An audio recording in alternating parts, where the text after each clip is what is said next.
శ్రీమాత్రే నమః. ధనుర్మాసంలో తప్పకుండా ఈ కథను వినాలి. ధనుర్మాసం అంటే శ్రీ మహావిష్ణువుకు ఎంతో ప్రీతికరమైనటువంటి మాసం. అలాగే గోదాదేవికి కూడా అమ్మవారు ఆవిర్భవించినటువంటి మాసం ఇదే కాబట్టి అమ్మవారి చరిత్ర ఎవరైతే వింటారో వారికి ఉన్నటువంటి సకల కోరికలు అలాగే సమస్యలు అన్నీ కూడా తొలగిపోతాయి. కాబట్టి భక్తి శ్రద్ధలతో అమ్మవారి యొక్క చరిత్రను వినవలసిందిగా మనవి. ఆండాల్ తల్లిని గోదాదేవి అని కూడా పిలుస్తారు. ఈవిడ భూదేవి యొక్క అంశ. భూమిపైన ఈ కలియుగంలో భక్తి తగ్గిపోతూ ఉన్నటువంటి తరుణంలో భూదేవి శ్రీ మహావిష్ణువును మరలా కూడా ఈ భూమిపైన అవతారం ఎత్తమని వేడుకుంటుంది. కానీ మహావిష్ణువు పిల్లలు తండ్రి చెబితే వింటారో లేదో తెలియదు, కానీ తల్లి మాత్రం ప్రేమగా చెబితే ఖచ్చితంగా వింటారు. కాబట్టి ఈసారి నేను కాదు నువ్వు అవతారం దాల్చు, అలాగే నీ కార్యం అంటే నీ వెళ్ళినటువంటి కార్యం సిద్ధి అయిన తర్వాత చివరకు నీవే నన్ను చేరుకుంటావు అని చెప్పి భూదేవిని అవతారం ఎత్తమని మహావిష్ణువు ఆదేశాన్ని ఇస్తాడు. అలాగే మహావిష్ణువు యొక్క ఆజ్ఞ ప్రకారం ఒక తులసి వనంలో ఆవిర్భవించింది. మన జగన్నాటక సూత్రధారికి తెలియనటువంటి విషయాలు ఉంటాయా అండి? అందరూ కూడా ఆయన ఆడించేటటువంటి నాటకంలో కేవలం పాత్రులే కదా. అయితే గోదాదేవి జన్మకు ముందే మన స్వామివారు తన యొక్క బంటును భూమిపైకి పంపించారు. అదే ఆయన వాహనమైనటువంటి గరుత్మంతుని. దానికి కూడా ఒక వృత్తాంతం ఉంది. ఒక రోజున క్షీరసాగరంలో హాయిగా పడుకొని ఉండగా మహాలక్ష్మి గరుత్మంతుని పొగుడుతుంది. స్వామి, మన గరుత్మంతుడు ఎంత బాగా మీకు అన్ని వేళలా సేవ చేస్తూ ఉంటారు. మీరు ఆయనకు ఎప్పుడూ ఒక వరాన్ని కూడా ఇచ్చింది లేదు. ఇప్పుడైనా సరే ఒక్కసారి పిలిచి ఏదైనా వరాన్ని అనుగ్రహించవచ్చు కదా అని చెప్పి సలహా ఇస్తుంది. దానికి శ్రీ మహావిష్ణువు నవ్వుతూ, నీవు చెప్పే వరకు నాకు అసలు ఏమాత్రం కూడా గరుత్మంతుని గురించి ఆ ఆలోచనే తోచనే లేదు. మంచి పని అని అనుకున్న తర్వాత ఆలస్యం మాత్రం చేయకూడదు సుమా. ఎప్పుడో ఎందుకు లక్ష్మి, ఇదిగో ఇప్పుడే పిలిచి అతనికి వరాన్ని ఇచ్చేసేద్దాం అని చెప్పి గరుత్మంతుణ్ణి పిలుస్తారు. స్వామి తలుచుకున్నంతటనే గరుత్మంతుడు వేగంగా వచ్చి ఆయన ముందు వాళ్తాడు. స్వామి, చాలా రోజులకు నా మీద మీకు దయతలిచి నన్ను పిలిచారు. నేనేం చేయాలో ఆజ్ఞ ఇవ్వండి, తక్షణమే చేస్తాను అని చెబుతాడు గరుత్మంతుడు. అప్పుడు మహాలక్ష్మీదేవి నవ్వుతూ, ఏమో చేయడానికి కాదయ్యా, నీకేదైనా వరాన్ని ఇవ్వాలని పిలిపించాను అని చెబుతుంది. అమ్మవారి మాటలకు మహావిష్ణువు కూడా నవ్వుతూ, అవును గరుడా, నీవు నన్ను అన్ని వేళలా అంటిపెట్టుకుని ఉండి నాకు చాలా సేవలు చేస్తూ ఉన్నావు. నీ సేవలతో సంతోషాన్ని పొంది నీకేదైనా ఒక వరాన్ని ఇవ్వాలని అనుకుంటున్నాను, కోరుకో అంటారు స్వామి. మీ సేవలో తరిస్తున్నాను, ఇంతకంటే నాకు ఇంకేం భాగ్యం. నాకు ఏ వరం వద్దు తండ్రి. ఈ అదృష్టం ఎప్పుడూ కూడా నా నుండి దూరం కాకుంటే అదే నాకు చాలు అని అంటాడు గరుత్మంతుడు. కానీ మహాలక్ష్మి మాత్రం, అదేమిటి గరుడా, స్వామివారు అంతలా వరాన్ని ఇస్తానంటే వద్దంటావు, కోరుకో. ఎంతోమంది కఠినమైనటువంటి తపస్సు చేస్తే కానీ దొరకనటువంటి అవకాశం నీకు ఇదిగో ఇలా వచ్చింది, దీనిని చేయి జార్చుకోవద్దు అని చెబుతుంది. ఇక గరుత్మంతుడు తల్లి మాట కాదనలేక ఏం వరం కోరుకోవాలో అని ఆలోచిస్తూ ఉంటాడు. ఉన్నటువంటి అతని మనసులో ఒక విచిత్రమైనటువంటి కోరిక ఒకటి మొదలవుతుంది. అది అతనికి కూడా ఆశ్చర్యం కలిగించేలా చేస్తుంది. అప్పుడు గరుత్మంతుడు, తల్లి కోరుకుంటాను, నా మనసులో అసలు ఇలాంటి కోరిక ఎలా పుట్టిందో నాకు అర్థం కావడం లేదు, కానీ మీరు అనుగ్రహించిన తర్వాత నాకు ఇలా అనిపిస్తుంది. నేను కోరుకున్న తర్వాత తప్పుగా అనుకోకూడదు అని అంటాడు. అప్పుడు మహావిష్ణువు ఏ విధమైనటువంటి సంకోచం కానీ భయాన్ని కానీ నీ మనసులో పెట్టుకోకుండా, అడుగు గరుడా అని అంటాడు. స్వామి, నాకు మీ కాళ్ళు కడిగి కన్యాదానం చేసి మీకు మామగారిని అవ్వాలని ఆశగా ఉంది తండ్రి అని అంటాడు గరుత్మంతుడు. గరుత్మంతుడి కోరిక విని మహాలక్ష్మి ఆశ్చర్యంగా చూస్తుంది. ఇదేమి కోరిక అని. దానికి జవాబుగా గరుత్మంతుడు, నాకు కూడా తెలియడం లేదు తల్లి. ఇలాంటి విచిత్రమైనటువంటి కోరిక అసలు ఎందుకు నా మనసులో కలిగిందో ఇదంతా కూడా ఇదిగో ఉన్నాడు కదా ఈ జగన్నాటక సూత్రధారికే తెలియాలి అని అంటాడు. అవునవును, ఏ నాటకానికి ఎక్కడ బీజం మొదలవుతుందో ఈయనకే తెలియాలి అని అనుకుంటుంది మహాలక్ష్మి. అలా ఆ వరం ప్రకారం గరుత్మంతుడు భూమిపైన మన దేశంలోని తమిళనాడులోని శ్రీ విల్లిపుత్తూరు అనేటటువంటి ఒక ఊరిలో విష్ణుచిత్తుడు అనేటటువంటి పేరుతో జన్మిస్తాడు. అలా ఆయనకు ఊహ తెలిసేటప్పటి నుండి కూడా ఒక పూల తోటను పెంచుకుంటూ అక్కడ పూలను తులసి మాలలను కట్టి అదే ఊర్లో ఉన్నటువంటి వటపత్ర సాయి అనేటటువంటి స్వామికి ఆ పూలతో చాలా అందంగా అలంకారం చేస్తూ తన యొక్క జీవితాన్ని గడుపుతూ ఉండేవాడు. ఆయన ఆజన్మ బ్రహ్మచారిగా ఉండాలని చెప్పి నిశ్చయించుకుంటాడు. జీవితాంతం కూడా స్వామిని సేవించుకుంటూ ఉంటే చాలు, ఇక నాకు ఏమీ వద్దు, ఈ సంసార బంధనాల్లో కనుక మాత్రం అస్సలు ఇరుక్కోకూడదు అని చెప్పి అనుకుంటాడు. కానీ ఆయన్ని చూస్తే గుడిలో చాలామందికి అసూయ. ఎందుకంటే ఆయన స్వామివారికి అలంకరించడం మొదలుపెట్టిన తర్వాత ఆ గుడిలో భక్తుల సంఖ్య పెరిగిపోతుందన్నమాట. భక్తులకు కూడా ఆయన పట్ల ఎనలేనటువంటి గౌరవం పెరుగుతుంది. గుడికి వచ్చేటటువంటి భక్తులు ఆయన చేసేటటువంటి కేవలం అలంకారం చూసేందుకు మాత్రమే వచ్చేవారు ఎందరో ఉండేవారు.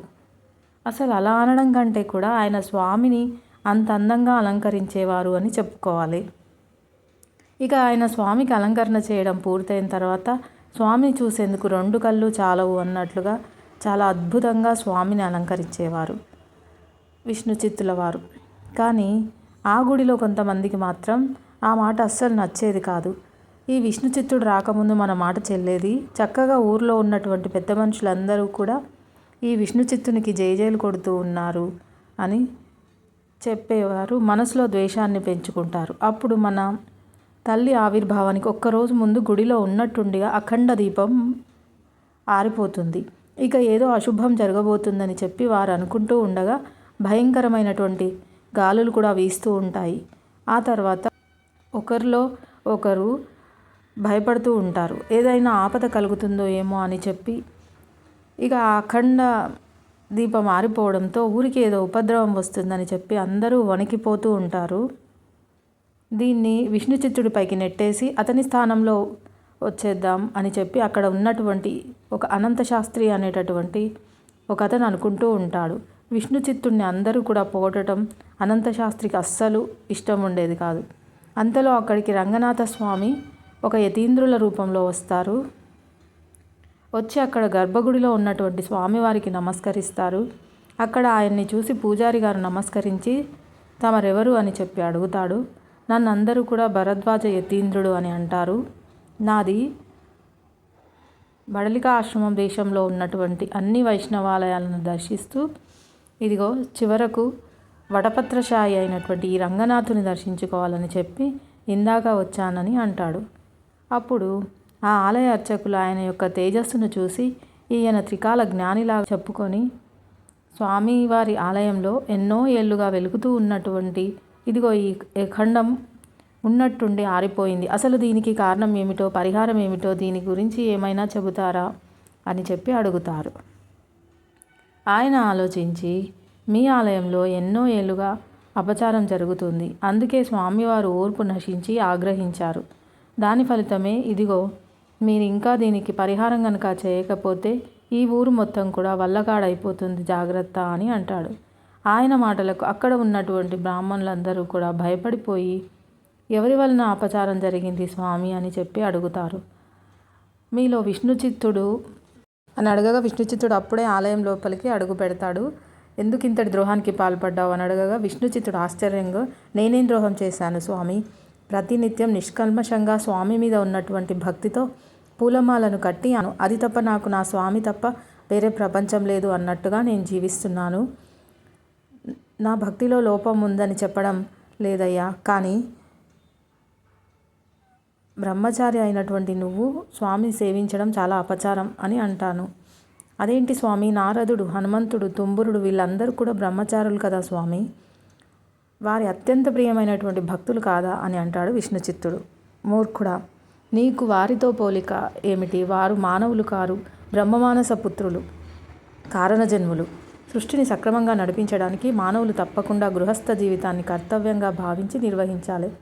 మాలాంటి సన్యాసులు కూడా గృహస్థులైన తర్వాతే సన్యాసాన్ని స్వీకరించాలి. అలాంటప్పుడు భార్య బిడ్డలు లేని నీవు ఈ స్వామిని సేవించడం కుదరదు అని అంటాడు. ఆయన మాటలకు అక్కడ గుడిలో ఉన్నటువంటి కొంతమంది ఆడవాళ్ళు ఏమిటి స్వామి అలా అంటారు, ఈ విష్ణు చిత్తుల వారు అలంకరించడం మొదలుపెట్టిన తర్వాతే స్వామివారిని చూడటానికి దూర దూర రాజ్యాల నుంచి కూడా ఎందరో జనం వస్తూ ఉన్నారు, అసలు ఆయన అలంకరించినటువంటి రంగనాథుని చూడడానికి 2 కళ్ళు చాలవు అని చెప్పి అందరూ కలిసి చెబుతారు. దానికి ఆయన అర్చకులతో, ఆడవాళ్ళ మాటలు నమ్ముకొని మీరు ఈ విషయాన్ని ఉపేక్షిస్తే కనుక ఈ ఊరు మొత్తం వల్లకాడు కావడం ఖాయమని అంటాడు. మరలా విష్ణుచిత్తుని చూస్తూ, ఏం విష్ణుచిత్త, వివాహం చేసుకుంటావా, లేకపోతే ఈ క్షణమే ఈ ఆలయాన్ని విడిచిపెట్టి వెళ్ళిపోతావా అని అంటాడు. నేను సంసార బంధంలో అస్సలు అనుకోవడం లేదు. ఈ జీవితం స్వామికి మాత్రమే అంకితం చేయాలని అనుకుంటున్నాను. నా ప్రాణాలు పోయినా సరే నేను మాత్రం నా నిర్ణయాన్ని మార్చుకోను అంటాడు విష్ణుచిత్తుడు. అలంకరించాలని కోరుకుంటున్నావు కాబట్టి నీకు 10 రోజులు గడువిస్తున్నాను. నీవు నిర్ణయాన్ని మార్చుకొని ఈ 10 రోజుల లోపల పెళ్లి చేసుకొని గృహస్థుగా మారితే నీవు స్వామి సేవకు అర్హుడవుతావు అని అంటారు. లేకపోతే శాశ్వతంగా స్వామివారి సేవకు దూరం అవుతావు, గుర్తుపెట్టుకో అని అంటాడు. ఆయన చెప్పడం ఆలస్యం. అనంతశాస్త్రి అనేటటువంటి అతను అసలుకే విష్ణుచిత్తుడు అంటే కోపం అని చెప్పాం కదా అని అతని అనుచరులతో కలిసి అక్కడికి వచ్చి విష్ణుచిత్తుని పట్టుకొని ఆలయం బయట నుండి తోసివేస్తాడు.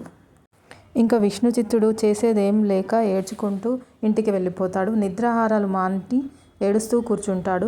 ఇక మరుసటి రోజు బాధపడుతూనే ఎవరూ ఒప్పుకోరని తెలిసి కూడా స్వామి సేవ కోసం పూలు తీసుకురావాలని చెప్పి తన పూల తోటలోకి వస్తాడు. ఆయన పూల తోటలో ఒక పక్క దట్టంగా పెరిగినటువంటి చిన్న తులసి తోటలో తులసి మొక్క కింద తులసి మొక్క మొదట్లో చాలా అందంగా పూలు పరిచి ఆ సుకుమారమైనటువంటి పువ్వులపైన ఒక అందమైనటువంటి ఆడపిల్ల కనిపిస్తుంది. అప్పుడు భూమాత ఒక చిన్న బిడ్డగా తులసి వనంలో ఆవిర్భవిస్తుంది. కర్కాటక మాసంలో పూర్వ ఫాల్గుని నక్షత్రంలో తులసీవనంలో అందంగా మొద్దులొలికేటటువంటి ఒక చిట్టి పాపాయి విష్ణుచిత్తునికి కనిపిస్తుంది.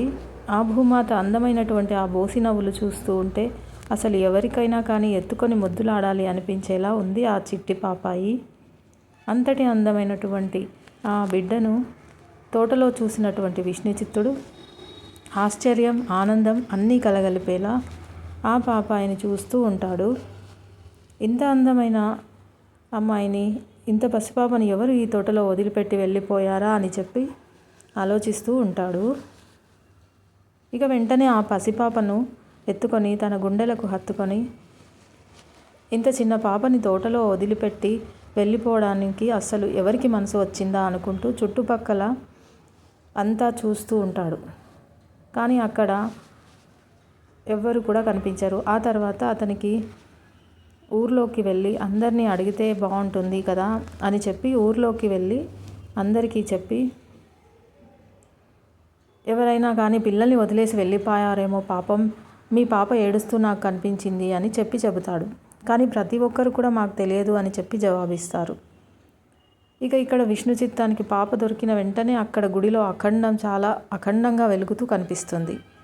అందరూ కూడా ఆశ్చర్య ఆనందాలతో అసలు ఇదెలా జరిగిందా అని చెప్పి ఆలోచించుకుంటూ ఉంటారు.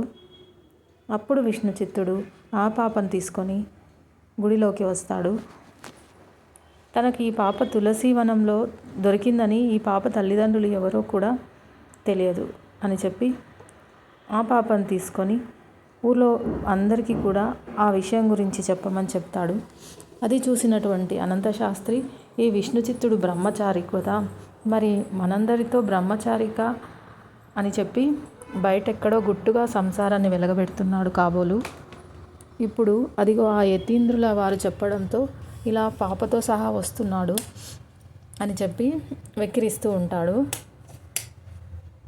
ఇక స్వామివారు సాక్షిగా నేను చెబుతున్నాను, అనంతశాస్త్రి విను, అసలు ఈ పాప ఎవరో నాకు తెలియదు, అందుకే కదా ఎవరైనా కానీ ఈ పాపకు సంబంధించిన వారు ఉంటే తీసుకువెళ్ళమని చెబుతున్నాను అని అంటాడు. ఊళ్ళో వాళ్ళందరూ కూడా అఖండం వెలిగింది అనేటటువంటి ఆనందంతో గుడిలోకి వస్తారు. వారందరూ కలిసి విష్ణుచిత్తుడు చెబుతున్నటువంటి మాటలను విని ఆ పసిబిడ్డను చూసి ఆ పసికందు మొహంలోని తేజస్సును, ఈ పాప ఎవరో కారణ జన్మురాల్లాగా ఉంది, జనక మహారాజుకు సీతమ్మ దొరికినట్లుగా మీకు ఈ బంగారు తల్లి దొరికింది అని చెప్పి అందరూ అంటూ ఉంటారు. ఇక పాప మీలో ఎవరిదైనా ఉంటే తీసుకోవచ్చు అని చెప్పి అడుగుతూ ఉన్నందుకు అక్కడ ఉన్నటువంటి ప్రతి ఒక్కరు కూడా స్వామివారి సాక్షిగా మా బిడ్డ అయితే కాదని చెప్తారు. అప్పుడు విష్ణుచిత్తుడు ఇక చేసేది లేక ఆ బిడ్డను వదలలేక అలాగైతే ఈ బంగారు తల్లిని నేనే తల్లి తండ్రి అయి నేనే స్వయంగా పెంచుకుంటానులేండి అని చెప్పి ఆ బిడ్డను స్వామివారి పాదాల దగ్గర పడుకోబెడతాడు. అప్పుడు రంగనాథ స్వామి బిడ్డపైన ఆశీర్వాదంగా స్వామివారి చేతుల్లో ఉన్నటువంటి పూలు బిడ్డపైన పడతాయి. అది చూసినటువంటి పురోహితులు, స్వామివారి ఆశీర్వాదం కూడా దొరికింది కదా, ఇంకేం శుభం, ఈ బిడ్డ ఇక నుండి నీ బిడ్డే విష్ణు చిత్త, వెళ్ళు, తీసుకొని వెళ్ళు అని చెప్పి, ఈ బంగారు తల్లి నీకోసమే ఈ భూమిపైకి వచ్చినట్లుగా ఉంది, స్వామివారు నీ చేత పూల సేవ చేయించుకోవాలనే ఇలాంటి అనుగ్రహాన్ని నీకు కల్పించాలని చెప్పి అని అంటారు. ఇక పురోహితుల మాటలకు సంతోషంతో పొంగిపోయినటువంటి విష్ణుచిత్తుడు ఆ పాపను పెంచుకోవడానికి సిద్ధమైపోతాడు. ఆ బిడ్డకు స్వామివారి సమక్షంలోనే గోదాదేవి అని నామకరణం చేస్తారు. అలా ఒకరోజు పాపను ఆడిస్తూ ఉన్నప్పుడు పాప ఉన్నట్లుండి చాలా గట్టిగా ఏడుస్తూ ఉంది. అయితే పాపం ఎంత ఊరడించినా కూడా ఊరుకోవడం లేదు. పాపం గుక్కపెట్టి ఏడుస్తూ ఉంది. అక్కడ ఉన్న వాళ్ళందరూ కూడా విష్ణుచిత్తుడు అంటే గౌరవం ఇచ్చే వాళ్ళే కాబట్టి చుట్టుపక్కల ఉన్న వాళ్ళు, కొందరు ఆడవాళ్ళు ఆ బిడ్డ ఏడుపును విని అక్కడికి వచ్చి పాపను ఊరుకోబెట్టడానికి ప్రయత్నించారు. కానీ పాప మాత్రం ఊరుకోదు. చివరికి కడుపులో ఏదైనా నలతగా ఉందో ఏమో అని చెప్పి ఆ బిడ్డను వైద్యుడి వద్దకు తీసుకొని వెళ్తాడు. వైద్యుడు ఆ పాపను పరీక్షించి, పాపకి ఏమీ ఇబ్బంది లేదండి, కొన్నిసార్లు పిల్లలు ఇలాగే ఏడుస్తూ ఉంటారు, కాకపోతే ఊరుకోబెట్టేందుకు ప్రయత్నం చేయండి అని చెప్పి పంపించేస్తాడు. ఇక పాప మాత్రం ఏడుస్తూనే ఉంటుంది. పాప అలా ఏడుస్తూ ఉంటే విష్ణుచిత్తుడి చేతులు కాళ్ళు ఆడటం లేదు. అయ్యో, తల్లిదండ్రి నేనే అయి పెంచుతున్నాను, నాకు తల్లిలా లాలించడం రావడం లేదేమో అని చెప్పి బాధపడుతూ ఉంటాడు విష్ణుచిత్తుడు. అలా వెళ్తూ స్వామివారి ఆలయం దగ్గరకు వెళ్తాడు. వెళ్ళిన ఆ సమయంలో గుడి దగ్గర వేదపారాయణం జరుగుతూ ఉంటుంది. ఇక విష్ణుచిత్తుడు ఆ పాపను ఎత్తుకొని అక్కడ అంతా కూడా తిరుగుతూ ఉంటాడు. సరిగ్గా వేదపారాయణం జరిగే చోటుకు వచ్చేసరికి పాప ఉన్నట్టుండి ఏడుపు ఆపేస్తుంది. మరలా దూరంగా వెళితే ఏడుస్తూ ఉంటుంది. విష్ణుచిత్తుడికి అర్థం కాలేదు. ఎలాగైనా సరే ఒకసారి చూద్దామని చెప్పి మరలా ఆ వేదపారాయణం జరిగే చోటుకు వెళ్తాడు. పాప ఏడుపు ఆపేస్తుంది. ఆ తర్వాత వేదపారాయణం అయిపోయి వారు స్వామివారి స్తోత్రం చదువుతూ ఉంటారు. ఇప్పుడు కూడా పాప ఏడవదు. అప్పుడు విష్ణుచిత్తుడికి పూర్తిగా బోధపడుతుంది. స్వామివారి నామజపం కానీ, లేదంటే స్వామివారి మాటలు కానీ, స్వామివారి పాటలు కానీ, ఏదైనా కానీ దైవ సంకీర్తన పాప ఇష్టంగా వింటుంది అని చెప్పి విష్ణుచిత్తుడికి అర్థమవుతుంది. అప్పటి నుండి విష్ణుచిత్తుడు అనుక్షణం కూడా స్వామివారి స్తోత్రాలతో ఆ పాపను ఆడించడం మొదలుపెట్టాడు. పాప కూడా చాలా ఇష్టంగా వింటూ ఆడుకుంటూ ఉండేది. అలా గోదాదేవి విష్ణుచిత్తుడు ఆలనా పాలనలో పెరుగుతూ ఉంది. మాటలు నేర్చాక ఇప్పటి నుంచి కృష్ణ కథలు అడిగి మరీ చెప్పించుకుంటూ ఉండేది. కృష్ణుడి కథలు లేనిదే కనీసం భోజనం కూడా చేసేది కాదు. అన్నింటికీ కూడా నా కృష్ణుడు, నా కృష్ణుడు అంటూ ముద్దుగా మాట్లాడుతూ ఉండేది గోదాదేవి. విష్ణుచిత్తుడు కూడా పాప ముద్దు ముద్దు మాటలకు మైమర్చిపోయి వింటూ పాపకు స్వామివారి కథలు చెబుతూ ఉండేవాడు. అలాగే స్వామివారికి పూల సేవలు, అలంకారాలు చేస్తూ గడిపేవాడు. అలా ఒక రోజున విష్ణుచిత్తుడు గుడి నుండి ఇంటికి వచ్చేసరికి గోదాదేవి అతని కోసం ఎదురు చూస్తూ ఉంటుంది. విష్ణుచిత్తుడు పాపకు భోజనం కలిపి పెడుతూ గజేంద్ర మోక్షం కథ గురించి చెప్తాడు. పాండ్య దేశాన్ని ఇంద్రద్యుమ్నుడు అనేటటువంటి రాజు పరిపాలిస్తూ ఉండేవాడు. అతను మహావిష్ణువునకు చాలా గొప్ప భక్తుడు.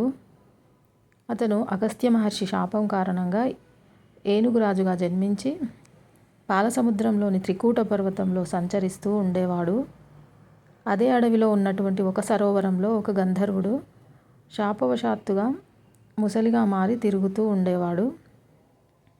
ఆ ఏనుగు ఒక రోజున అడవిలో తిరుగుతూ తన దాహం తీర్చుకోవడానికి ఆ ముసలి ఉండేటటువంటి సరోవరంలోకి దిగుతుంది. అప్పుడు ఆ ముసలి వెంటనే వచ్చి ఏనుగు కాళ్ళను గట్టిగా పట్టుకుంటుంది. తర్వాత అకస్మాత్తుగా వచ్చినటువంటి ఆ ముసలి నుండి తప్పించుకోవాలని ఆ ఏనుగు ఎంత ప్రయత్నించినా కూడా వీలు కాలేదు.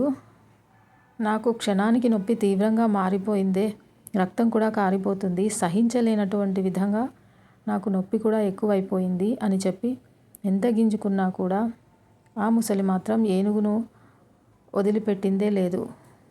పాపం అంతటి పెద్ద శక్తివంతమైనటువంటి ఏనుగు యొక్క బలం ముసలి పంటి బలం ముందు క్షీణించిపోయింది. ఇక తన బలం పనికిరాదు అని చెప్పి అర్థమైంది.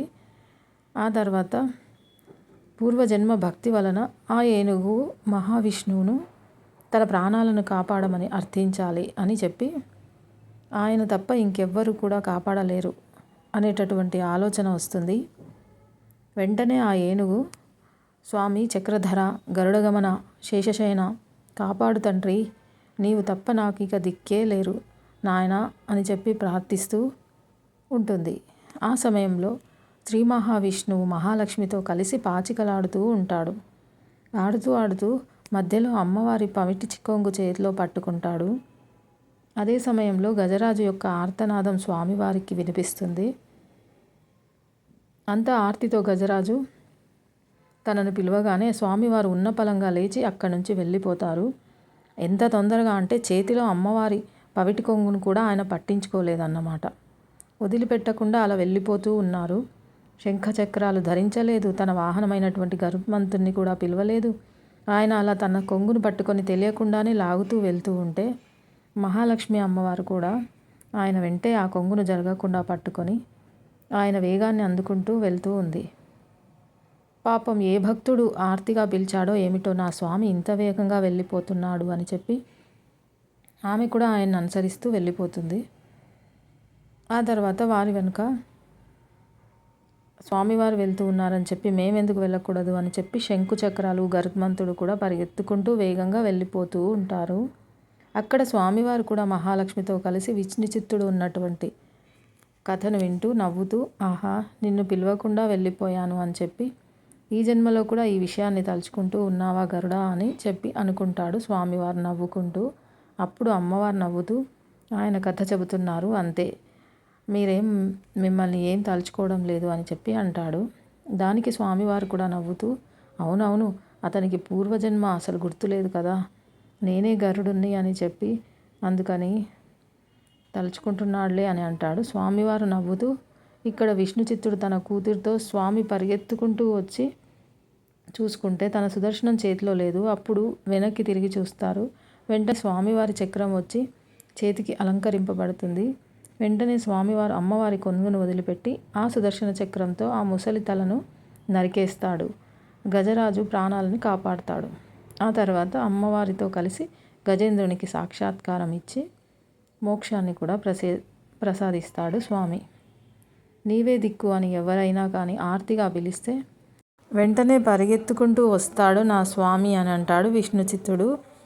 కాదు కాదు నా కృష్ణుడు అంటుంది గోదాదేవి.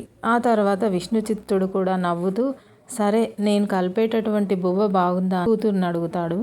బాగుంది నాన్న అని అంటుంది ఆ బంగారు గోద. ఏది బాగుంది, కృష్ణుడి కథ బాగుందా అని అడుగుతాడు. కృష్ణుడి కథనే బాగుంటుంది నాన్న అంటుంది. విష్ణుచిత్తుడు పూల తోటలో మొక్కలను సరిచేస్తూ వాటికి నీళ్లు పోస్తూ కాసేపు కాలం గడిపి మరలా గోదాదేవిని నిద్రపుచ్చేవాడు. స్నానం సంధ్యావందనాలు పూర్తి చేసుకొని పూలు కోసి స్వామివారికి మాలలు కడతాడు. మాలలు కట్టేటప్పుడు తన కూతుర్ని ఒక చిన్న బంతి తయారు చేసిస్తాడు విష్ణుచిత్తుడు. గోదాదేవి కూడా విష్ణుచిత్తుడు పూలు కోయటంలో కట్టడంలో తన చిట్టెత్తులతో సహాయాన్ని అందిస్తూ ఉంటుంది. అలాగే తండ్రి తన కోసం చేసినటువంటి బంతిని చూసి మురిసిపోతూ ఉండేది. అలా కట్టినటువంటి పూలమాలలన్నింటినీ కూడా చక్కగా ఒక బుట్టలో సర్దుకొని గోదాదేవిని కూడా తీసుకొని గుడికి వెళ్ళేవాడు విష్ణుచిత్తుడు. తన తండ్రి స్వామివారికి అలంకరించేలోపు బయట పూలబంతితో ఆడుకుంటూ ఉంటుంది చిట్టి గోదాదేవి. అలా గోదాదేవి తండ్రి రంగనాథుడికి అలంకరిస్తూ ఉండగా పూలబంతితో ఆడుకుంటూ ఆ గుడిలో ఉన్నటువంటి పుష్కరుని వద్దకు వెళ్తూ ఉంది. ఆ బంతి వెళ్ళి పుష్కరంలో పడిపోతుంది. గోదాదేవి నిదానంగా మెట్టు దిగుతూ బంతిని అందుకోవడానికి వెళ్ళిపోతూ ఉంది. ఆలోపు ఎక్కడి నుంచో కానీ ఒక పెద్ద సర్పం గోదాదేవి ముందుకు వచ్చి బుసలు కొడుతూ ఉంటుంది. గోదాదేవికి పాపం ఆ పామును చూడగానే ఒంట్లో వణుకు పడుతుంది. తండ్రి ఏమో దూరంగా గుడిలో ఉన్నాడు. ఇక స్వామివారికి అలంకరిస్తూ ఉన్నాడు. పైగా అరవాలంటేనేమో గోదాదేవికి భయంగా ఉంది. భయంతో గొంతు నుండి శబ్దం కూడా బయటికి రావడం లేదు. అప్పుడు గోదాదేవికి తండ్రి చెప్పినటువంటి గజేంద్ర మోక్షం కథ గుర్తొస్తుంది. ఆర్తితో పిలిస్తే పరిగెత్తుకుంటూ వస్తాడు స్వామి అని చెప్పాడు కదా నాన్నగారు అని చెప్పి అనుకుంటూ కృష్ణ కాపాడు అని చెప్పి పెద్దగా కళ్ళు మూసుకొని గట్టిగా అరుస్తుంది. వెంటనే స్వామివారు బాలకృష్ణుని రూపంలో గోదాదేవి ఉన్న చోటుకి పరిగెత్తుకుంటూ వస్తారు. ఆయన వచ్చిన వెంటనే గోదాదేవిని భయపెడుతూ ఆ ఎదురుగా ఉన్నటువంటి ఆ పాముని చూసి స్వామివారు అలా చూడగానే పాము వెంటనే మాయమైపోతుంది. కృష్ణుని చూడగానే గోదాదేవి సంతోషంగా మా నాన్నగారు చెప్పింది నిజమేనండి, పిలిచిన వెంటనే వచ్చేసారే మీరు అని చెప్పి అంటుంది. కృష్ణుని చూస్తూ నువ్వు చాలా అందంగా ఉన్నావు తెలుసా అని అంటుంది. అవునా, ఇంకా ఏమేం చెప్పారు మీ నాన్నగారు అని అడుగుతాడు ఆ చిన్ని కృష్ణుడు. గజేంద్రుడు పిలిచిన వెంటనే పరిగెత్తుకుంటూ వచ్చావట కదా, అలా ఎవ్వరు ఆర్తిగా పిలిచినా కూడా వెంటనే నీవు పరిగెత్తుకుంటూ వచ్చేస్తావు కదా అని చెప్పారు మా నాన్నగారు అంటుంది గోదాదేవి. అవునా, ఇంకా ఏం చెప్పారు మీ నాన్నగారు నా గురించి అని అడుగుతాడు కృష్ణుడు. కృష్ణుడు లాంటి వారు ఇంకెవ్వరూ ఉండరు, అంత బాగుంటాడు అని చెప్పారు. నిజమే, నీవు చాలా అంటే చాలా బాగున్నావు, నీలాంటి వాళ్ళు ఇంకెవ్వరూ లేరు అని అంటుంది గోదాదేవి. అవునా, అలా చెప్పారా మీ నాన్నగారు, నాకు తెలియదులే, మీ నాన్నగారు చాలా విషయాలు తెలిసే అని ఏమీ తెలియనట్లుగా అంటాడు ఆ చిన్ని కృష్ణుడు. అవును, మా నాన్నగారికి చాలా విషయాలు తెలుసు అని అంటూ 2 చేతులు వెనక్కి చూపిస్తూ ప్రతిరోజు కూడా నీ కథలు ఇన్ని చెబుతారు మా నాన్నగారు, అవంటే నాకు బోలెడంత ఇష్టం తెలుసా అని అంటుంది గోదాదేవి. సరే నేను వెళ్ళాలి, మరలా రేపు తప్పకుండా వస్తాను అని చెబుతాడు కృష్ణుడు. రేపు వస్తావా, ఖచ్చితంగా వస్తావు కదా అని ఆశగా అడుగుతుంది ఆ చిట్టి గోద. దానికి కృష్ణుడు రేపు వస్తాను, ఇద్దరం కలిసి ఆడుకుందాం, నేను ఈ పిల్లన గోవిని ఊది నిన్ను పిలుస్తాను, అది విన్న వెంటనే నీవు తప్పకుండా రావాలి అని అంటాడు. ఆ తర్వాత గోదాదేవి గుడిలోకి వెళ్ళి స్వామివారి దర్శనం చేసుకొని తన తండ్రితో పాటు ఇంటికి వెళ్ళిపోతుంది. మరల యథావిధిగా తండ్రి నోటితో కృష్ణుడి కథలు వింటూ భోజనం చేసి కథలు వింటూనే పడుకునేది. మాట ఇచ్చినట్లుగానే మరుసటి రోజు కృష్ణుడు తన పిల్లన గోవితో గోదాదేవిని పిలుస్తాడు. స్వామివారి వేణుగానం విన్న వెంటనే గోదాదేవి పరుగు పరుగున వెళుతూ ఉంటుంది. దారిలో గోదాదేవి వయసులో ఉన్నటువంటి పిల్లలందరూ కూడా ఆడుకుంటూ కనిపిస్తారు. వాళ్ళందరూ కూడా గోదాదేవిని చూసి ఓయ్ గోదా రా ఆడుకుందాం అని తమతో ఆడుకోవడానికి పిలుస్తూ ఉంటారు. నేను మీతో ఆడుకోను, నా కృష్ణుడితోనే ఆడుకుంటాను అని చెప్పి అక్కడి నుంచి పరిగెత్తుకుంటూ వెళ్ళిపోతుంది. కృష్ణుడు గోదాదేవి కోసం వేచి చూస్తూ ఉంటాడు. కృష్ణుడిని చూసిన వెంటనే సంతోషంగా చెప్పినట్లుగానే వచ్చేసావే అని అంటుంది గోదాదేవి. గోదాదేవి కృష్ణుడి కోసం చిట్టి పూలమాలలు అల్లి ఒక చిన్న బుట్టలో పెట్టుకొని అక్కడికి పట్టుకొని వచ్చేది. వాటిని చూపిస్తూ కృష్ణ, నీకోసం ఈ పూలమాలలను నేనే స్వయంగా తీసుకొచ్చాను, ఇందులో నీకు ఏది కావాలో తీసుకో అని ఇస్తుంది. నా కోసం నీవే అల్లావు కదా, నీ యొక్క చేత్తోనే వెయ్యి అంటాడు కృష్ణుడు. గోదాదేవి ఒక మాలను తీసి ఇది బాగుందా అని అంటూ వేయబోతుంది. అప్పుడు కృష్ణుడు ముందు నువ్వు వేసుకొని చూసి బాగుంటే నాకు వెయ్యి అని అంటాడు. గోదాదేవి ఒక మాలను తీసుకొని మెడలో వేసుకుంటుంది. దగ్గరలో ఉన్నటువంటి కొలంలోని నీటిలో ప్రతిబింబం చూసుకొని ఆ తర్వాత ఇది బాగాలేదు అని చెప్పి మరలా ఏది కావాలో తీసుకో అని ఇస్తుంది. నా కోసం నీవే అల్లావు కదా, నీ యొక్క చేత్తోనే వెయ్యి అని అంటాడు కృష్ణుడు. గోదాదేవి ఒక మాలను తీసి ఇది బాగుందా అని అంటూ వేయబోతుంది. అప్పుడు కృష్ణుడు ముందు నువ్వు వేసుకొని చూసి బాగుంటే నాకు వెయ్యి అని అంటాడు. గోదాదేవి ఒక మాలను తీసుకొని మెడలో వేసుకుంటుంది. దగ్గరలో ఉన్నటువంటి కొలంలోని నీటిలో ప్రతిబింబం చూసుకొని ఆ తర్వాత ఇది బాగాలేదని చెప్పి మరలా ఇంకొకటి తీసుకొని వేసుకుంటుంది. అది బాగుంది అని అనిపించి దాన్ని కృష్ణునికి ఇస్తుంది. బాగుందా సరే మరి నీవే వెయ్యి అని అంటాడు కృష్ణుడు. అయ్యో నేను వేసుకున్నది నీకు వేయకూడదు కదా, అది మహాపాపం కదా, నాన్నగారు చెప్పారు అని అంటుంది. గోదా, నువ్వు నేను ఒకటే, నువ్వంటే నాకు చాలా ఇష్టం, నువ్వు వేసుకొని ఇచ్చినటువంటి పూలు అంటే నాకు చాలా ఇష్టం, అందులో అసలు పాపం ఏమీ లేదు, దాన్ని నా మెడలో వేయి అని అంటాడు కృష్ణుడు. కృష్ణుడి మాటలకు మైమర్చి గోదాదేవి తన మెడలో ఉన్నటువంటి మాలను తీసి కృష్ణుడి మెడలోకి వేస్తుంది. ఆ తర్వాత కృష్ణుడు సరే ఇక ఆడుకుందామా అని అడుగుతాడు. అప్పుడు గోదాదేవి సరే ఆడుకుందాం పదా అని చెప్పి చొరవగా కృష్ణుడి చెయ్యి పట్టుకొని ముందుకు వెళ్తుంది. ఆ తర్వాత వారిద్దరూ చాలాసేపు ఆడుకుంటారు. అన్ని ఆటల్లోనూ కృష్ణుడు ఓడిపోయి గోదాదేవిని గెలిపిస్తూ ఉంటాడు. అదంతా చూస్తూ ఉన్నటువంటి మహాలక్ష్మి, అబ్బా జగన్నాటక సూత్రధారి, నీవు ఈ చిన్న ఆటల్లో ఓడిపోవడం ఎంత ఆశ్చర్యం, నువ్వు కావాలనే ఓడిపోతున్నావు కదా స్వామి అని చెప్పి కొంచెం ఉడుకుంటుంది. స్వామి తన మనసులో మాటలు విన్నట్లుగా, అవును నీవే భూదేవి కోరికను ఒప్పుకొని మరి ఈ భూమిపైకి అవతరించమని పంపించావు కదా లక్ష్మి, ఇప్పుడు ఈ మాత్రం దానికే అసూయపడుతున్నావు ఏమిటి అని నవ్వుతూ అంటారు.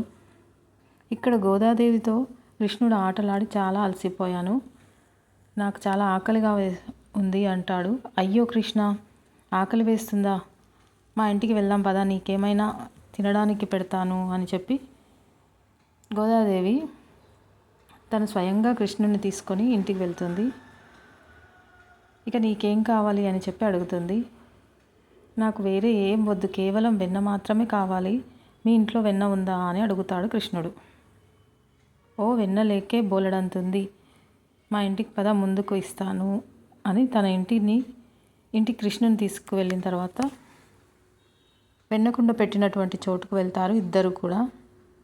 వెన్నకుండ ఉట్టిపైన ఉంటుంది. పాపం ఎంత ఎగిరినా కూడా ఉట్టిపైన ఉన్నటువంటి ఆ కుండ చిట్టి తల్లి అయినటువంటి గోదాదేవికి అందదు. అంత ఆకలిగా ఇంటికి వచ్చినటువంటి కృష్ణుడికి వెన్న ఇవ్వలేనే అని చెప్పి నిరాశగా కృష్ణుని వైపే చూస్తూ ఉంటుంది. అప్పుడు కృష్ణుడు, నేను కింద కూర్చుంటాను, నీవు నా పైన ఎక్కి ఆ వెన్నకుండ తీసుకో, మా బృందావనంలో కూడా మేము ఇలాగే చేసేవాళ్ళం తెలుసా అని చెబుతాడు. ఆ తర్వాత కృష్ణుడు 4 కాళ్ళ పైన కిందకు వంగి కూర్చుంటాడు. గోదాదేవి కృష్ణుడు వీపు పైన ఎక్కి నిదానంగా ఆ వెన్నకుండను కిందికి దించుతాడు. ఆ తర్వాత మహాలక్ష్మీదేవి ఇంకా ఆశ్చర్యంగా, స్వామి మీ యొక్క భక్త పరాధీనతకు అంతే లేదా, భక్తులను మీ పైన ఎక్కించుకుంటున్నారే, కాళ్ళతో తొక్కినా కూడా సంతోషంగా భరిస్తున్నారే, ఏమిటి స్వామి మీ లీల, అసలు ఇంత ఆశ్చర్యంగా ఉందని చెప్పి అమ్మవారు కూడా అనుకుంటూ ఉంటుంది. కృష్ణుడు లక్ష్మి మాటలు కూడా విని నవ్వుకుంటూ ఉంటాడు. ఆ తర్వాత కృష్ణుడు ఇష్టంగా కుండలో ఉన్నటువంటి వెన్నను పూర్తిగా తినేస్తాడు. గోదాదేవి అలా ఇష్టంగా చూస్తూ ఉంటుంది. తర్వాత కృష్ణుడు ఈ వెన్నంతా ఎవరు తిన్నారని మీ నాన్నగారు అడిగితే ఏం చెబుతావు గోదా అని చెప్పి అడుగుతాడు. వెంటనే గోదాదేవి, ఇంకెవరు, నీవే కదా ఇక్కడికి వచ్చి వెన్న తిన్నావు, ఇదే చెబుతాను అని అంటుంది. అప్పుడు కృష్ణుడు, నేను వచ్చి వెన్న తిన్నానంటే ఎవ్వరూ నమ్మరు, నిన్నే తిడతారు అని అంటాడు. ఓహో, నాన్నగారు నేను చెప్పింది ఎప్పుడు కూడా నమ్మకుండా ఉండరు అని చెప్తుంది. లేదు, నేను వచ్చానంటే ఎవ్వరు నమ్మరు, ఒకవేళ నిన్ను తిడితే, నిన్ను గట్టిగా కొడితే కనుక అప్పుడు నువ్వు ఏం చేస్తావు చెప్పు గోదా అని అడుగుతాడు కృష్ణుడు. ఎవరు నమ్మకపోయినా కానీ మా నాన్నగారు నమ్ముతారు, నాన్నగారికి నేనంటే ఎంతో ఇష్టం, ఒకవేళ అలా నమ్మకుండా నన్ను తిట్టినా కొట్టినా కూడా నీకోసం నేను ఏమైనా కానీ భరిస్తాను అని చెబుతుంది గోదాదేవి. అప్పుడే ఇంట్లోకి విష్ణుచిత్తుడు వస్తాడు. విష్ణుచిత్తుడు రావడంతో కృష్ణుడు మాయమైపోతాడు. ఉన్నట్టుండి కృష్ణుడు మాయమవ్వడంతో గోదాదేవి ఆశ్చర్యంగా, కృష్ణ కృష్ణ ఎక్కడికి వెళ్ళిపోయావు అంటూ చుట్టుపక్కల వెతుకుతూ ఉంటుంది. తన కూతురి అరుపులు విని అక్కడికి వస్తాడు విష్ణుచిత్తుడు. ఏమైందమ్మా అంత గట్టిగా అరుస్తున్నావు, భయపడ్డావా అని అడుగుతాడు. లేదు నాన్నగారు, కృష్ణుడు ఎక్కడికో వెళ్ళిపోయాడు, ఆయన కోసం వెతుకుతున్నాను అని అంటుంది. అప్పుడే విష్ణుచిత్తుడు అక్కడ ఉన్నటువంటి ఖాళీ వెన్నకుండను ఆశ్చర్యంగా చూస్తూ ఉంటాడు. గోదాదేవి మాత్రం భయంగా తండ్రి వంక చూస్తూ ఉంటుంది. వెన్నకుండ కిందికి ఎలా వచ్చింది? ఇందులో నిండుగా పెట్టినటువంటి వెన్నంతా ఏమైపోయింది? బంగారు తల్లి అని అడుగుతాడు. నాన్నగారు కృష్ణుడు వచ్చాడు, కృష్ణుడే ఈ వెన్నంతా తినేశాడు అని అమాయకంగా చెబుతుంది. తన కూతురి మాటలకు ఆశ్చర్యంగా చూస్తూ ఇది నిజమా, అసలు నిజమేనా కాదా అని ఆలోచిస్తూ ఉంటాడు. అయినా ఈ కలియుగంలో కృష్ణుడు ఎలా వస్తాడబ్బా, మరి ఎవ్వరూ రాకపోతే అంత పైన ఉన్నటువంటి ఆ వెన్నకుండ కిందికి ఎలా వస్తుంది అని అనుకుంటూ ఉంటాడు. నేను చెప్పింది నిజం నాన్నగారు, నిజంగా కృష్ణుడు వచ్చాడు. నీవు గజేంద్ర మోక్షం కథ చెప్పావు కదా, మనం ఆపదలో ఉండి ఆర్తితో కృష్ణ అని పిలిస్తే కృష్ణుడు తప్పకుండా వస్తాడని చెప్పావు కదా. నిన్న నాకు గుడిలో ఒక పెద్ద పాము కనిపించింది, అప్పుడు పిలిచాను, వెంటనే కృష్ణుడు వచ్చాడు. ఇదిగో ఈరోజు కూడా వచ్చాడు. మేమిద్దరం చాలా ఆటలు ఆడుకున్నాం. ఆ తర్వాత ఆకలి వేస్తుంది అని అన్నాడు. ఇంటికి తీసుకొచ్చాను. ఉట్టి అందకపోతే తనే వంగి కూర్చున్నాడు. నేను కృష్ణుడి వీపు పైన ఎక్కి ఇదిగో ఈ కుండ తీశాను. ఆ తర్వాత కృష్ణుడు ఈ వెన్నంతా తినేశాడు. నేను నిజమే చెప్తున్నాను నాన్నగారు, నన్ను నమ్మవా? ఇప్పుడు నన్ను కొడతావా నాన్న అని భయంగా అడుగుతుంది.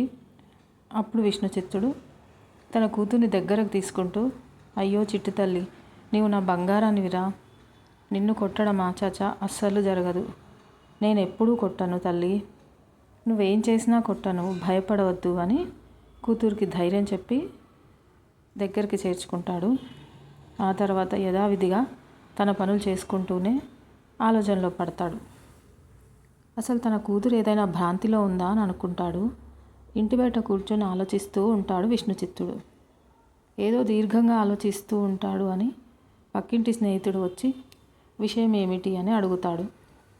అప్పుడు విష్ణుచిత్తుడు జరిగినటువంటి విషయం అంతా కూడా అతనికి చెబుతాడు. దానికి ఆయన, ఈ మాత్రం దానికి అంత డీలా పడిపోయావా?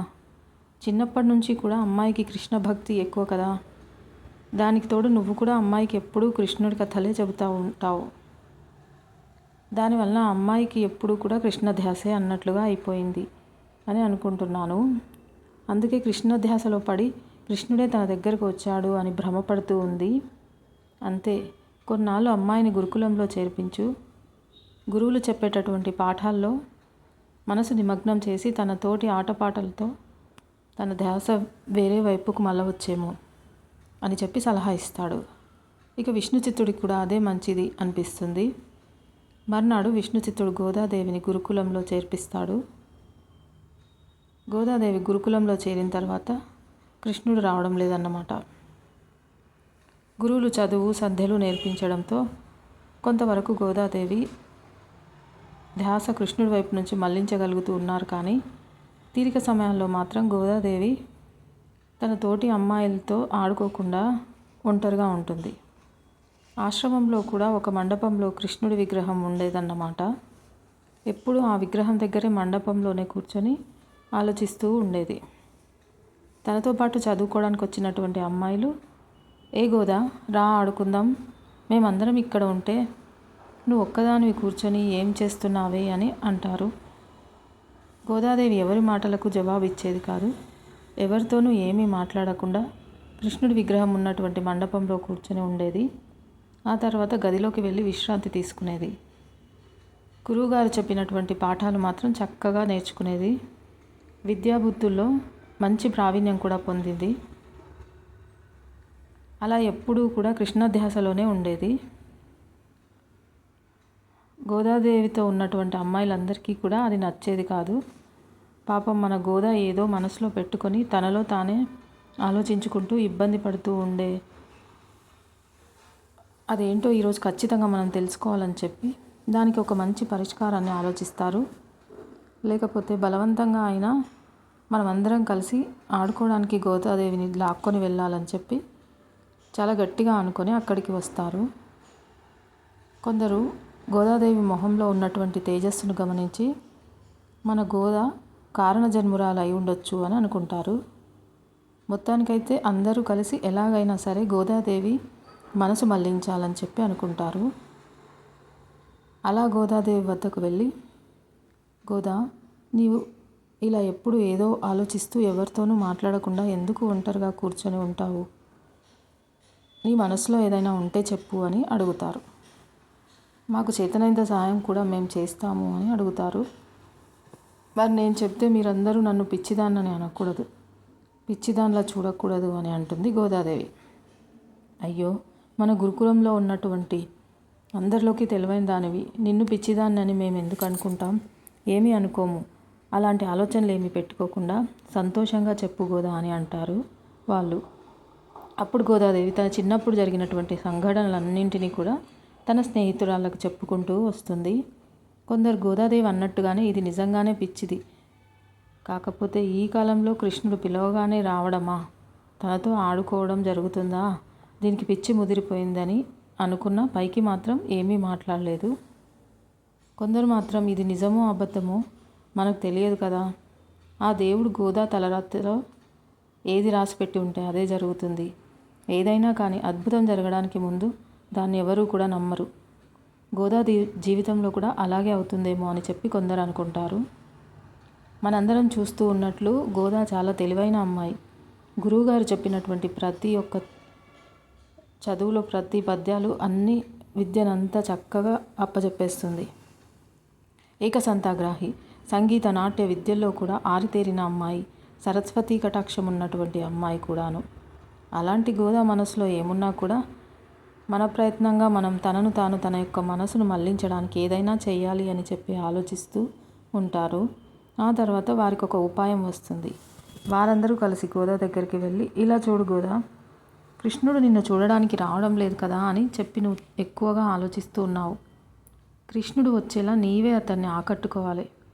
మన కృష్ణయ్య ఎలాగో రసికుడు కదా, రకరకాల అలంకరణలతో, నాట్యాలతోనూ, నీ వయ్యారాలతోనూ, ఆటపాటలతోనూ, రకరకాల చీరకట్టులతోనూ కన్నయ్యను ఆకట్టుకో. నీలాంటి భువనమోహన సౌందర్యవతి అలా అలంకరించుకొని కళ్ళ ముందు నిలబడితే కనుక కట్టుబడినటువంటి అందగాడు అస్సలు ఎవరైనా ఉంటారా అని చెబుతారు వాళ్ళందరూ. అప్పుడు గోదాదేవి వారి మాటలన్నింటినీ కూడా విని కృష్ణుడు వస్తాడు అని చెప్పి ఆశతో సిగ్గుపడుతూ, నిజంగా అలా చేస్తే నా కన్నయ్య నా కోసం వస్తాడా? మీరు చెప్పినట్టుగా నా కన్నయ్య వస్తాడంటే నేను ఏదైనా చేస్తాను అని చెప్పి అంటుంది.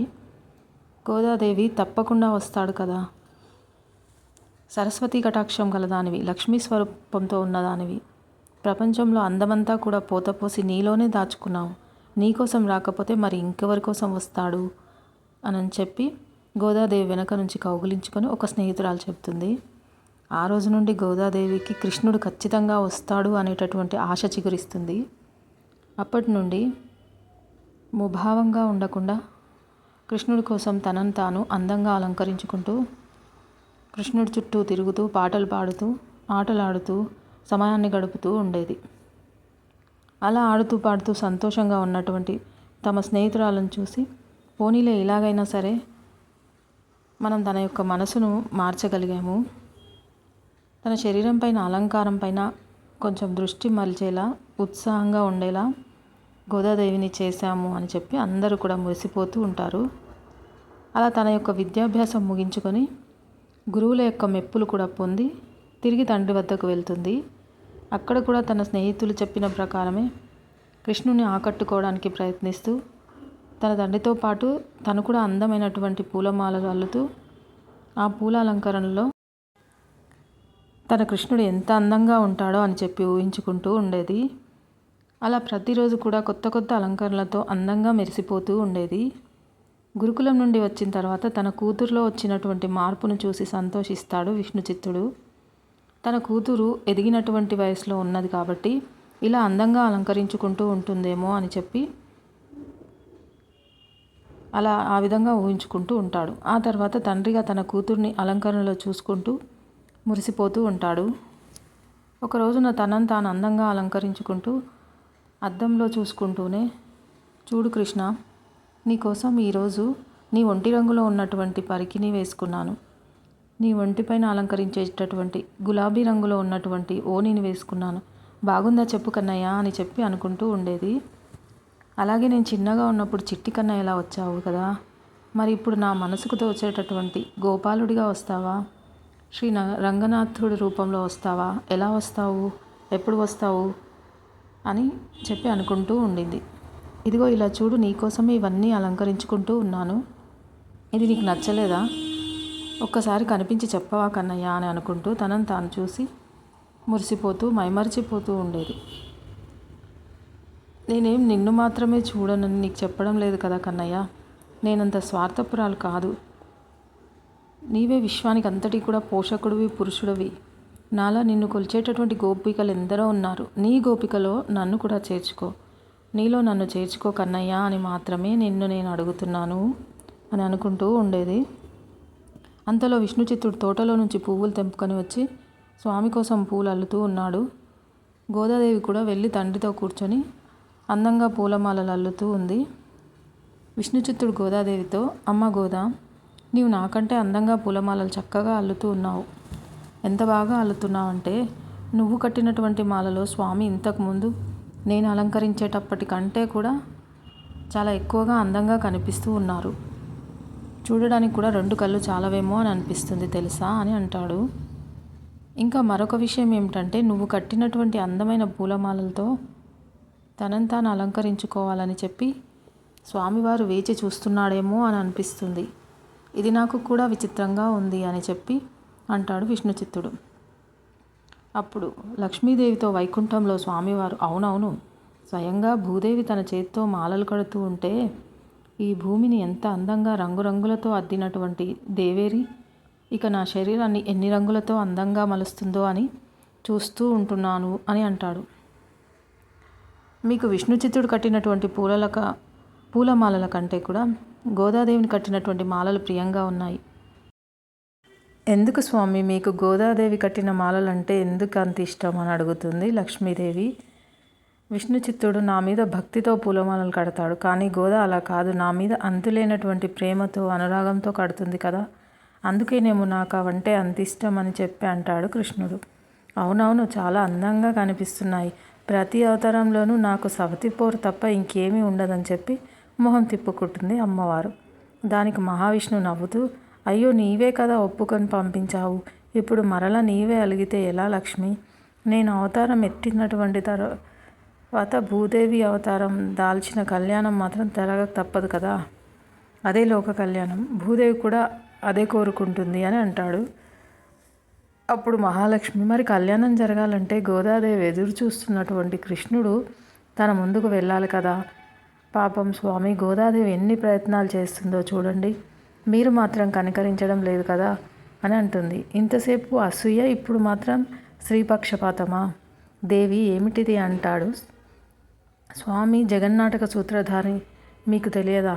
నాకు అసూయ ఉందో లేదో, మేము ఎంతమంది ఉన్నా అందరం ఒకే రూపంలో ఉన్నవారమే, వేరు వేరు స్వరూపాలు కదా స్వామి, నా మీదే నాకే అసూయ ఎందుకు ఉంటుంది చెప్పండి, ఏదో మిమ్మల్ని సరదాగా ఆట పట్టిద్దామని అంటున్నాను అంతే అంటుంది అమ్మవారు. తప్పకుండా అనుగ్రహిస్తాను గోదాని. అంతలో ఒకరికి గుణపాఠం, ఇంకొకరికి బెత్తంతో పాఠం కూడా నేర్పించాలి, అందుకు సమయం ఉంది అని అంటాడు మహావిష్ణువు.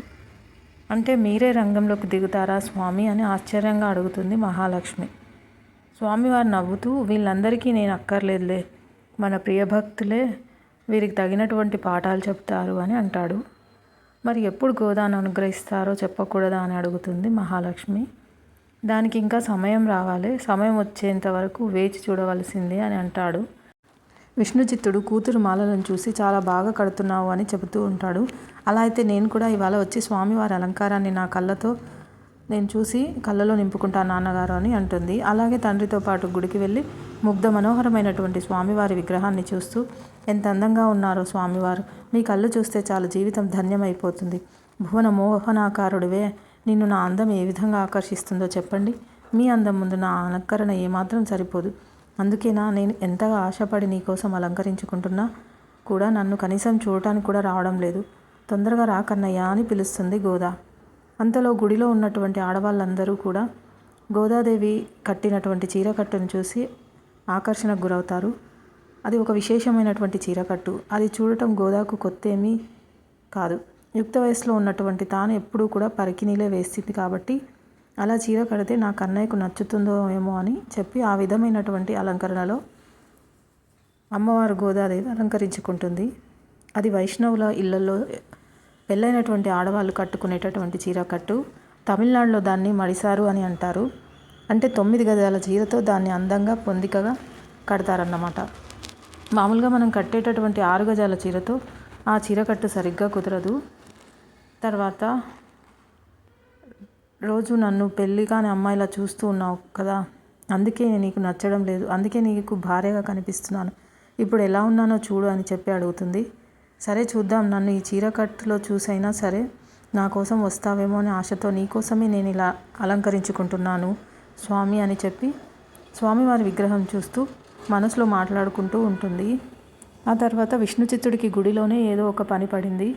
గోదాదేవి ఒంటరిగా స్వామివారి రూపాన్ని తలుచుకుంటూ ఆయన ధ్యాసలోనే ఇంటికి నడుచుకుంటూ వస్తుంది.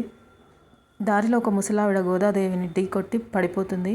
గోదాదేవి ఆ ముసలావిడ చేతులు పట్టుకొని పైకి లేపి తీసుకుంటూ మిమ్మల్ని తగిలాను కదా, క్షమించండి అని చెప్పి క్షమాపణ కోరుతుంది.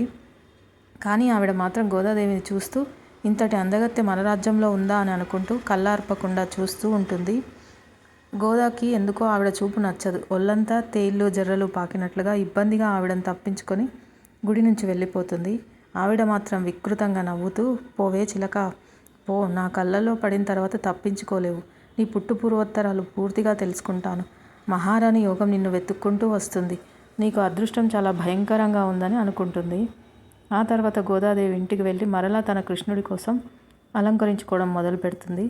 ఒక్కసారి కనిపించు కృష్ణ, ఇంకేమీ అడగను, నిన్ను ఇదంతా నీకోసమే కదా కృష్ణ, ఈ అలంకరణ అంతా కూడా నీకోసమే కదా నాయన అని అనుకుంటూ భక్తిలో మునిగిపోయి పారవశ్యంలో మాట్లాడుతూ ఉండేది. ఈసారి విభిన్నంగా ఒక పక్కకు చిన్న కొప్పు కట్టి కొప్పు నిండా పూలు చుట్టి కొప్పు చివరన చిన్న ఆభరణం కూడా పెట్టుకొని అందంగా కృష్ణుడి కోసం అలంకరించుకొని చెవులకు పెద్ద కమ్మలు పెట్టుకొని అందమైనటువంటి ముక్కలతో చాలా ముద్దుగా కనిపిస్తూ ఉండేది. ఇక స్వామి పక్కన ఉన్నటువంటి లక్ష్మీ అమ్మవారు చూస్తూ, ఈసారి మీరు కిందికి తప్పకుండా దిగుతారు స్వామి, ఒకసారి అటు చూడండి, నాకే ముద్దొచ్చేలా ఉంది గోదాదేవి, ఇక మీరు వెళ్లకుండా ఉంటారా అని మనసులోనే అనుకుంటుంది. స్వామివారు కూడా గోదాదేవి అలంకరణకు తన పైన చూపిస్తున్నటువంటి అమితమైనటువంటి ప్రేమకు పరవశుడై కృష్ణుడి రూపంలోనే గోదాదేవి ముందుకు వెళ్తాడు. స్వామిని చూడగానే గోదాదేవి మంత్రముగ్ధురాలై ఆజానుబాహుడిని అరవింద దళయతాక్షుడిని చూస్తూ ఆయన రూపాన్ని కళ్ళల్లో నింపుకుంటుంది. స్వామివారికి చేతులెత్తి మొక్కి, స్వామి ఎన్నేళ్లకు కరుణించావు, ఇంకా ఎన్నేళ్ళు వేచి చూడాలి మిమ్మల్ని నేను చేరుకోవడానికి అని అడుగుతుంది. నీవు వెళ్ళినటువంటి పని మొదలు పెట్టకుండానే నన్ను ఎలా చేరుతావు గోదా అని అంటాడు స్వామి. గోదాదేవికి మాత్రం అర్థం కాకుండా అలా చూస్తూ ఉంటుంది. నేను వెళ్ళిన పనా? ఎక్కడికి వెళ్ళాను స్వామి, ఎక్కడికి వెళ్ళలేదే, గురుకులానికి వెళ్ళాను అంతే కదా అని అమాయకంగా అడుగుతుంది. మానవ జన్మని ఎత్తి నువ్వు ఎవరో నీవే మర్చిపోయావు, కానీ నీవు చేయవలసినటువంటి కర్తవ్యం తప్పకుండా చేస్తావులే, దానికి నీ తండ్రి అంకురార్పణ చేస్తారులే అని అంటాడు.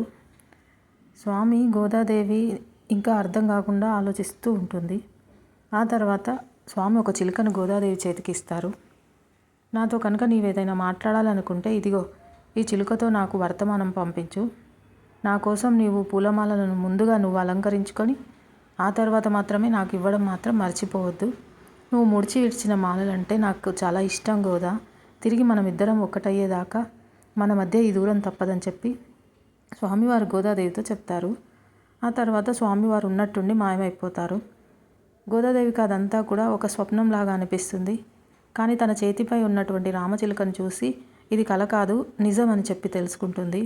మరలా ఆ రోజు నుంచి గోదాదేవి అలాగే స్వామివారు మెచ్చినటువంటి రూపంలో పక్క కొప్పుతో అందంగా అలంకరించుకుంటూ తండ్రి కట్టేటటువంటి పూలమాలలను ఇంకా తాను కూడా స్వామికి ప్రేమతో అల్లేటటువంటి మాలల్ని కూడా తండ్రికి కనిపించకుండా చాటుగా వేసుకొని చూసుకుంటూ మరలా ఆయన వెళ్ళినటువంటి విధంగానే ఆయన పెట్టినటువంటి విధంగానే బుట్టలో పెట్టేసేది. అలా ఒక రోజున విష్ణుచిత్తుడు పూలమాలను తీసుకొని గుడికి వెళ్ళి స్వామిని అలంకరించేటటువంటి సమయంలో స్వామిని పూజించేటటువంటి పురోహితుడు హారాన్ని చేతిలోకి తీసుకొని పూలహారాన్ని విష్ణుచిత్తుడికి ఇవ్వబోతాడు. అప్పుడు ఆయనకు ఒక పూలమాలలో పొడవైనటువంటి వెంట్రుక కనిపిస్తుంది. వెంటనే ఆయన స్వామివారికి చేసేటటువంటి అలంకరణను ఆపేసి, స్వామి స్వామివారి పూలమాలలో ఈ తల ఆడవారి వెంట్రుక అసలు ఎలా వచ్చింది? ఖచ్చితంగా ఆడవారిదే కదా. ఇంత పొడవైనటువంటి వెంట్రుక మగవారిది అయితే కాదు. కానీ నీ కూతురు ఈ మాలను ధరించిందన్నమాట. స్వామివారికి ఇంతటి అపచారం చేస్తూ నీవు ఎలా చూస్తూ ఉన్నావు అసలు? ఇప్పుడు దీనివల్ల స్వామివారికి ఎంతటి ఆగ్రహం వస్తుందో ఏమిటో. దానివలన మరలా ఈ ఊరికి ఏదో ఉపద్రవం తప్పకుండా రాబోతుందని చెప్పి భయపడిపోతూ విష్ణుచిత్తుడి పైన కోపగించుకొని ఆ పూలమాలను బయటకు విసిరేసి విష్ణుచిత్తుడు కూడా గుడి నుండి బయటకు తరిమేస్తాడు. తను అల్లారు ముద్దుగా పెంచినటువంటి తన కూతురు తానెంతో శ్రద్ధగా ఆరాధించేటటువంటి స్వామివారికి అపచారం చేస్తుంది కదా అని చెప్పి భావించి విష్ణుచిత్తుడు కూడా ఎంతో బాధతో కుమిలిపోతూ ఉంటాడు.